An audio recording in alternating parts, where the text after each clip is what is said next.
Good evening, and thank you for tuning in to another episode of When Freedom Speaks here at the Star of Zion. We welcome you to our program tonight for this special edition of Hidden Heroes. On behalf of our 18th Editor in Chief and Chief Communications Officer, Mr. Darren Kent, we ask that you would please subscribe to our YouTube channel, visit our website, www.starofzion.org, for the latest and most relevant news around Zion and all of Christendom. Tonight, we are going to be taking a look at an unknown character of a figure, should I say, within our church, someone that made a major contribution to the fabric that is American history, not just African American history, but American history. And we're so glad tonight to have the moderator of our conversation, a hero in his own right, a great leader in our church, of the Reverend Dr. Anthony Witherspoon, pastor of the historic Washington Metropolitan AME Zion Church in St. Louis, Missouri, and presiding elder, the Trinidad and Tobago District. Dr. Witherspoon, thank you so much for joining us tonight. Thank you so much, Reverend Brown, and thank you for the work that you do in Zion and in our community, ecumenical spheres, and so forth. You are a tremendous giant in your own right. God bless you, sir. God bless you, sir. Well, I am so excited to get into this conversation tonight. You know, growing up in the Freedom Church, and this is the church of your birth as well, we hear so often names like Frederick Douglass, Sojourner Truth, Harriet Tubman, persons who were legitimately active members of our church. But there are also some names of persons that have made tremendous contributions to the plight of our people and to American society, whose names we may not know, whose names may not be in our catechism. And we're so excited to have our featured figure this evening, someone who comes right out of that great church you pastor west of the Mississippi, the first church west of the Mississippi, of the historic Washington Metropolitan AME Zion Church. And we have a great friend of yours, a historian and expert, who's going to be joining us tonight. So, Zion, please tune in to be enriched by this great conversation. And Dr. Witherspoon, I will turn it over to you to introduce our special guest. Thank you so much, Reverend Brown, and to all of you this evening. Good evening to each and every one of you joining us near and far around Zion, around the globe, domestically and internationally. What a privilege it is for me to have this august opportunity tonight. Washington Metropolitan AME Zion Church was founded in 1865 on the heels of Emancipation Proclamation.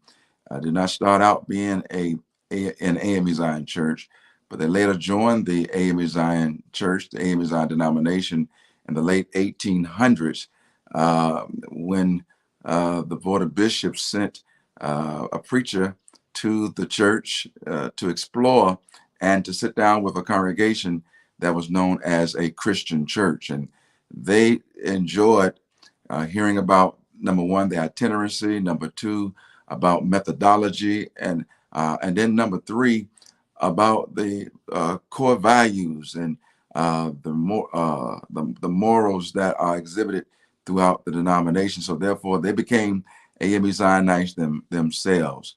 In 1915, under the leadership of the late Bishop Benjamin Garland Shaw, who prior to being elected a bishop, was the first to serve in the Bureau of Evangelism. They marched into the church that sits at 613 North Garrison Avenue in 1915. And so they have dwelled on the same corner since then as a beacon of hope and a light in the community. So many great people have come out of this pulpit, like so many around our denomination. Just to name a few, we can name William Pearson, former ambassador to Liberia. We can name Dr. Sally Moreland. She and her husband were once assigned to this church, and of course, we know she became president of Clinton Junior College. We can go on and name Bishop Arthur Marshall, Bishop uh, Richard Fisher, and Bishop Clarence Carr, and and some others who have come through this great pulpit. Well, with that said, there's a great expectation that that the leadership will also be active in the community, because the church membership is very active in the community. A few months ago, I was able to meet and sit down with one of the greatest historians, one of the greatest writers, not only in the Missouri area, but throughout our entire United States of America. And knowing that there are great persons who have come out of Washington Metropolitan AME Zion Church, I sat down with Mrs. Doris Keevan Frank, one of those tremendous historians and writers who made me aware of one of the great leaders that came out of our church, who now is to be honored throughout history, who has made, as Reverend Brown said, not only Black history, but history of the world, history especially of the United States, who came through the the doors and membership of Washington Metropolitan AME Zion Church. I'd like to present to you and introduce to you Mrs. Doris Keevan Frank at this time. Mrs. Frank, good to have you with us on tonight. My friend, good to see you tonight. We were together a few weeks ago for a celebration, and I'm grateful to have you to be in the presence of the greatest denomination in the whole world, the African Methodist Episcopal Zion Church. Ms. Frank, would you give us a brief description of who you are and your background? Well, first off, I want to thank you, Reverend Dr. Witherspoon, for inviting me tonight and giving me an opportunity to share this story. I've been writing books for about 30 years, well, over 30 years. I'm working on my ninth book. I love helping people discover their family history. I have been doing that for over 50 years. And more importantly, I like sharing the difficult stories. I like sharing stories that nobody's heard before. I like sharing the stories about people that uplift us and teach us and help us to understand. Thank you. Thank you. And I've had opportunities to speak to people who have read stories that you have written, and I've read several things that you have written as well since coming to know you. And I will concur that you are a blessing to the kingdom, especially as you allow us to bridge gaps so we can know our history across the board. So we're talking about Mr. Archer Alexander. Mr. Mhm. Archer Alexander. Can you tell us what brought you to speaking and wanting to share knowledge about Mr. Archer Alexander and who he was? Well, I was contacted by someone who was researching their family history and had been doing so for 30 years and hit one of those roadblocks. And he had contacted me asking if I knew where their ancestor was buried. A simple enough question, I thought, but I became intrigued because when I discovered that he wasn't buried where the history books said he was, and I became intrigued. I thought, there's a story here, and this is important. And it intrigued me as to why the real story hadn't been told, but it intrigued me even more of who was this person. He was very interesting. Absolutely. I found that to be even more interesting when we were together a couple weeks ago at the St. Peter's Cemetery in St. Louis, Missouri, and to find out that there is a plot of land where there are persons who were buried who do not have headers or tombstones and so forth, and to know that Mr. Alexander was buried there, it was something. It was all striking and surreal, even at that moment there. I understand there is a monument depicting Archer Alexander and one of our great presidents of the United States. Would you talk about that a little bit? Well, I was going to tell more about who Archer was. The monument is in Washington, D.C. The monument is in Lincoln Park, and it's a very talked about and discussed, often discussed. But as I often say, if you knew Archer's story, you'd know he's rising. Okay. And so I want to go back to that then, because now that we know of this great monument and one of its kind, amen, I think it is important that our viewers get a sense of who Archer Alexander was. So take a moment, take your time, and tell us who he was and why he's such an important figure. Archer, he was known as Archie by his family, but he was born in Virginia. When he was a young boy, only of about age 12, his enslaver had sold his father away south. I think he learned very early on to mind his business and to behave because his father was considered too uppity. In 1829, he was brought in a caravan of about 50 people, half black, half white, to Missouri. And there he lived west of St. Louis in St. Charles County. Missouri was a slave state, 1829, and it was very, very conflicted. There were many that would fight for the South and for the Union, living side by side. One night, Archer was at his wife's master's home. He ran a mercantile, and he overheard the area men discussing their plans. He overheard how they had guns and ammunition stored in William Campbell's ice house.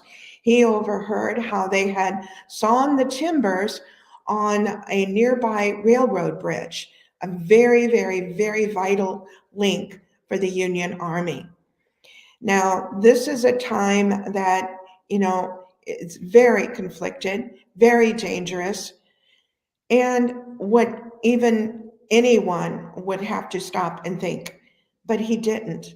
He, that night, ran 5 miles. This is January. It's cold here in Missouri in January. And he took off and went 5 miles to the Union troops, to the blockade, the bridge, the blockade where the Union troops were stationed to guard this railroad bridge. And they believed him, they listened to him, and they took the information. And it wasn't very long before suspicion began to fall on him. It's a small, close-knit community, and they had figured out who had informed the Union troops, and they were out after him. If they would have caught him, they surely would have lynched him. A slave patrol did catch him one time, but he managed to escape them. And he made his way into St. Louis. He made his way to the home. First, he went to a butcher shop.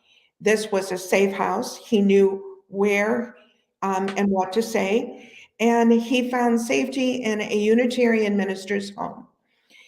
He thought, even after being there a short time, his enslaver, when this person tried to purchase him to emancipate him, his enslaver even came and grabbed him there in front of the children. Wow. But Archer persevered. The Union held a military trial. His enslaver was found guilty of treason. This is all in January of 1863, and Lincoln's Second Confiscation Act allowed that when a treasonous person who had been found disloyal to the Union, their property was seized and all of his enslaved would be freed. Mm. And that is how Archer achieved his freedom. He truly, truly, by his own actions. And when that happened, it was announced in the St. Louis newspaper that by order of the president that he was a free man for his service to the military, U.S. military, and because of his owners and his enslavers' disloyal actions. So that's who Archer was. Okay. Okay. His story is such a powerful story because, as you know, in the AME Zion Church, we have so many historical figures, as Reverend Brown alluded to earlier, Harriet Tubman and Sojourner Truth, and just to name a few. And as you know, we are known as the Freedom Church, and we believe in freedom in totality, not just physical freedom, but spiritual freedom in the context of the Bible and so forth. And so that's powerful to know that even then, in the late 1800s, uh, um, he was struggling and took the challenge in order to be free. Before I be a slave, I'd be buried in my grave. This is also powerful, Ms. Frank, because as you know, the old Washington Metropolitan location for the church, one of the first existing locations, was across the street from the Scott Joplin home place in St. Louis. Many of you might remember Scott Joplin in ragtime. He grew up just 3 blocks from Washington Metropolitan AME Zion Church. So all the more to know that this is a part of our history as a church, and that you're taking the step to make sure that we're educated, because I suspect many of us in our denomination may not know of Archer Alexander. And so this is tremendous in its own right. Uh, In, in his final years, Archer Alexander lived just down the street mhm, from the Scott Joplin House, across the street from Washington Chapel, Metropolitan mhm, AME okay, Zion. They were building a new church. Archer mhm, was a carpenter. He probably participated in helping begin the construction of that church that was there on Morgan, now Delmar. And he not only did that, but he was a member, and that is where his funeral was held. mhm. All right. And that means that an AME Zion pastor, that means that the pastor of the Washington Metropolitan AME Zion Church officiated and preached the eulogy for Archer Alexander. And you know how excited I am to learn of that, you know, to know that the Freedom Church helped him to as he transitioned to be with the Lord in his later years. Uh, would you tell us, uh, not only is that significant for Washington Metropolitan because he was a member of the church, but he has some descendants, I think, that some of us just might know. I think if we are at least 5 years of age and older, we might just know some of his descendants who came to St. Louis a few weeks ago. Not only 5 years of age and older, but any country in the world, probably. Well, part of the reason that this had all started is a book had been written and published in New York, and I was talking about that book, and that was one of his descendants. And I came to learn that Archer and Alexander had 10 children. One of their children, and this is such a tragic story in itself, as they made that journey west to Missouri in 1829, for some reason, a newborn baby, because Louisa had just born a Wesley Alexander. Now, she was also the nurse for her enslaver's wife. So, what had happened was that baby got left behind in Kentucky between Lexington and Louisville. And he grew up in Louisville, and that person, Wesley Alexander, is the great great grandfather of a man born in 1942 named Cassius Clay, the great Muhammad Ali. Yes. That's his great great great grandfather. That's phenomenal because even though Muhammad Ali later became Muslim. We like to say that we helped him with his spiritual journey in the AME Zion Church, and that is phenomenal in and of itself. Family, to my AME Zion family, a few weeks ago, Muhammad Ali's brother was at the ceremony and so forth, and some of his other relatives, and there were relatives who were in town from Broadway Temple AME Zion Church who are from Louisville, Kentucky, and what a joy it was to learn of this. Ms. Frank, would you talk about the Unitarian Church that is in existence today and how they are still instrumental in this fabric of remembrance as well? The home of William Greenleaf Eliot. He was a Unitarian minister. He was a co-founder of St. Louis's Washington University, and he was also a person involved greatly with what was called the Western Sanitary Commission. He achieved many great things in St. Louis, but I believe his greatest joy was his mission as a Unitarian minister. He and Archer became very, very close friends. It was upon a bench in his garden near the time that Archer would pass away. Before Archer passed away, they spent some time and they shared some stories. Eliot would call Archer one of the most Christian men he had ever met. He was so taken with Archer that after Lincoln's assassination, the Western Sanitary Commission was involved in holding the funds for what a woman named Charlotte Scott had started, was a fundraising drive for a monument to Lincoln. And that monument would come about because of William Greenleaf Eliot. He had persevered. All the funds that came about for it were from formerly enslaved or U.S. colored troops. And he visited with the sculptor and he persevered. And because of his work, the monument features Archer Alexander. He felt there was no person more perfect for being with Lincoln on Lincoln's monument.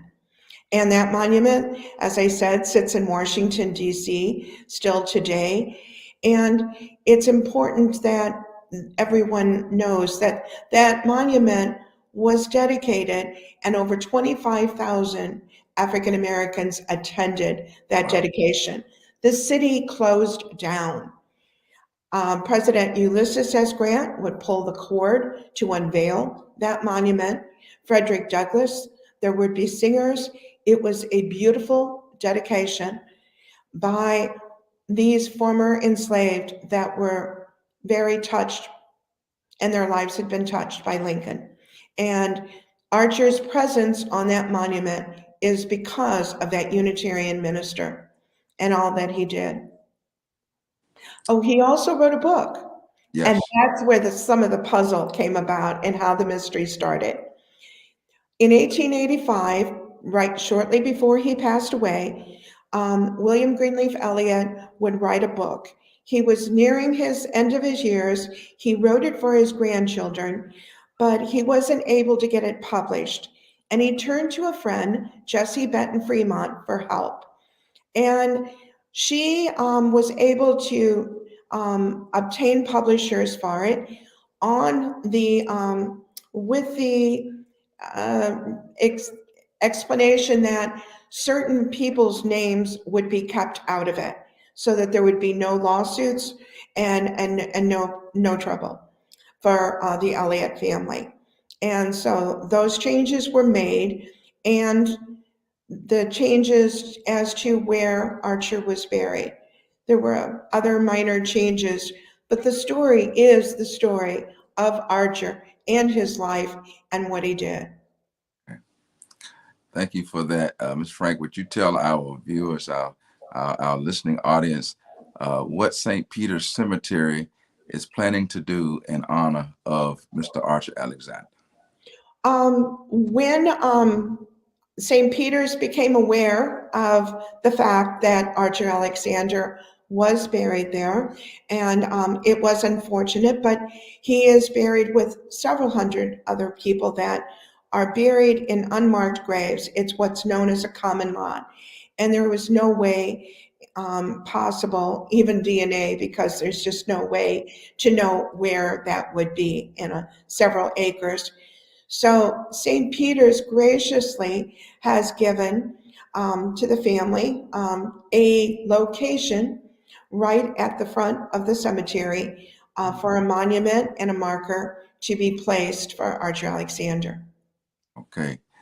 And I want to say to Zion, this is tremendously phenomenal for if you were to visit the St. Peter's Cemetery, it's United Church of Christ Cemetery, which is relevant. And secondly, I said to the groundskeeper, to the manager, so to speak, or the president, I put him to the side and said, he was a member of Washington Metropolitan AME Zion Church. I think he should put on the stone. He was a member of the great Washington Metropolitan AME Zion Church, so that in years to come, when all of us have transitioned away, others will be able to recognize the same in a United Church of Christ cemetery. Miss Frank, you're on a mission. You're on a tremendous mission, an uphill battle, but we know with God's help, it will come to fruition. What do you want to accomplish moving forward as it relates to Archer Alexander and the monument? I want people to hear and understand and know the life of Archer Alexander. And I think one of the ways that everyone can become more aware is the program that's called the Network to Freedom. After all, it was that network of friends that enabled Archer to reach St. Louis. And this Network to Freedom is a program administered by the National Park Service. They recognize different sites of different people and whose stories are associated, such as Archer's, with the Network to Freedom. And they are very welcome and receptive, and we have already initiated to make application to have 2 sites for Archer Alexander listed on the Network to Freedom. One would be in Washington, D.C., of course, the monument, but the other one we would like to be seen placed at Washington Metropolitan AME Zion, because after all, this is truly Archer's last home. Thank you for that. We, the members of Washington Metropolitan and the St. Louis district of the Missouri Conference and the Missouri Conference and the AME Zion Church will be honored to have a monument there at Washington Metropolitan AME Zion Church, the gateway to the West, the mother church to the West. And so I think it's an awesome thing that you have included us as a denomination in the whole of this. I announced it to the church, to our listening audience. And of course, they met Miss Doris Keevan Frank, who attended our worship service one Sunday morning. And I announced to the church after this ceremony took place in St. Louis. And they are so elated. They're so elated to know that that this is going to come to fruition. We believe it's going to come to fruition. We know with God's help it will. What can Washington Metropolitan do to assist, and what can the AME Zion Church do to assist, if any way? I think you've done so much already, even programs like this. It's important that people hear this message, that hear this story, that they learn that there are many others who overcame horrible circumstances, that overcame slavery, that overcame all odds and did things that are amazing, that are hard for anyone to see themselves of doing. Yes. Okay. Thank you for that. If you've not seen the monument, I want to invite you to look up Alexander, Archer Alexander,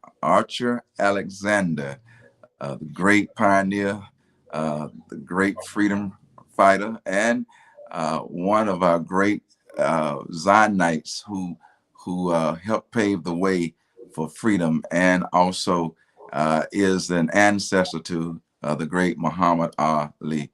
Ms. Frank, I want to thank you so much for your attention to duty. I want to thank you so much for your presence on tonight. You have enlightened each and every one of us. And I suspect, as we already know, there are so many pivotal figures whose stories are untold, whose stories are left out because oftentimes they have not passed on from generation to generation and so forth transmigrationally.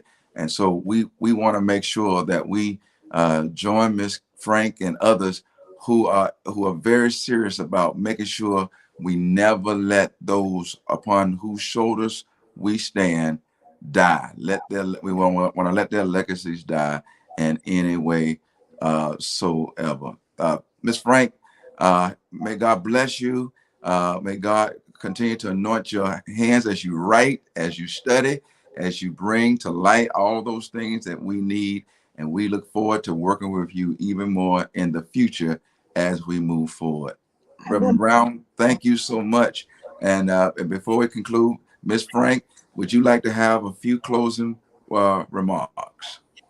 If anyone would like to know more about Archer Alexander on the internet, as so many of the young people do like to do anymore, where we do get our stories, there is a blog, archeralexander.blog, and it includes the stories of how he was brought to Missouri and his life, and stories about the monument, stories about his family, stories about his children. So, especially for those out there that are educators and that want more information to be able to share with their students, we want the young people and the next generation going forward to know Archer Alexander's story. Thank you Thank so you. much. In the spring, Reverend Brown and Miss Frank, we will be having an Archer Alexander weekend. We will be inviting, of course, Miss Doris Keevan Frank and other persons that she recommends to be with us, as well as the members of the Unitarian Church, for which Mrs. Frank spoke of tonight, because we want to, and also the family of, uh, uh, of Archer Alexander from Kentucky, Muhammad Ali's family as well. We want to never forget as we honor him, but also honor persons in our church, Washington Metropolitan Church, as we memorialize so many of them for history's sake. Thank you, Reverend Brown, for the opportunity. Thank you all who have joined us tonight from near and far. Thank you so much, and may heaven smile upon you. Have a great evening. Thank you. Thank you. Thank you so much, Ms. Keevan. Thank you, Dr. Witherspoon, for you all taking time out of your busy schedules to share with us such enriching and uplifting information. You all were great. God bless you. Thank you so much. God bless. And to you, our viewers, our subscribers, our supporters, our prayer warriors, all of you who wish us well and support the Star of Zion, we thank you for your participation in tonight's program. Once again, this was our inaugural special edition of our Hidden Heroes for When Freedom Speaks. If you know of a figure out there that is in our beloved Zion, someone who is living or someone who has gone on to glory, please reach out to us. Send us a little blurb about the narrative and why this person is a hidden hero. And we would love to feature them on one of our Hidden Heroes editions of When Freedom Speaks.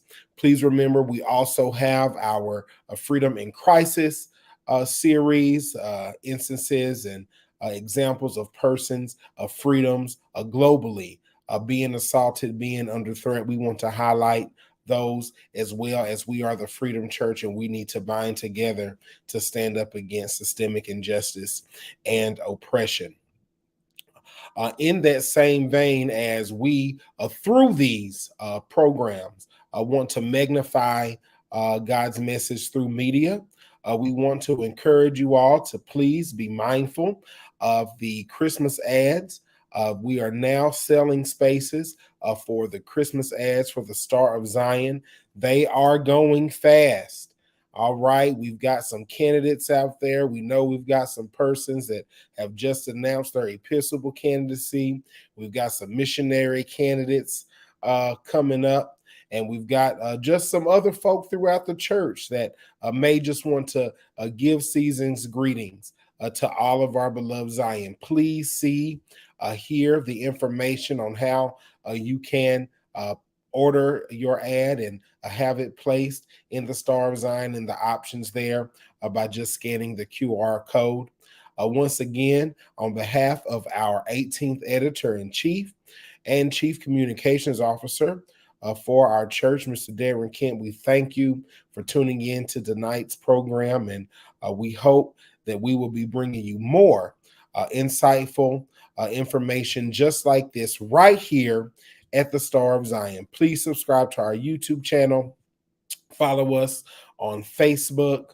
Subscribe to the paper so that you can be kept in the loop for the great happenings around Zion and around the world, where we are guided by our core principles of truth, faith, and love. Thank you again for tuning in. This is the Star of Zion. God bless you.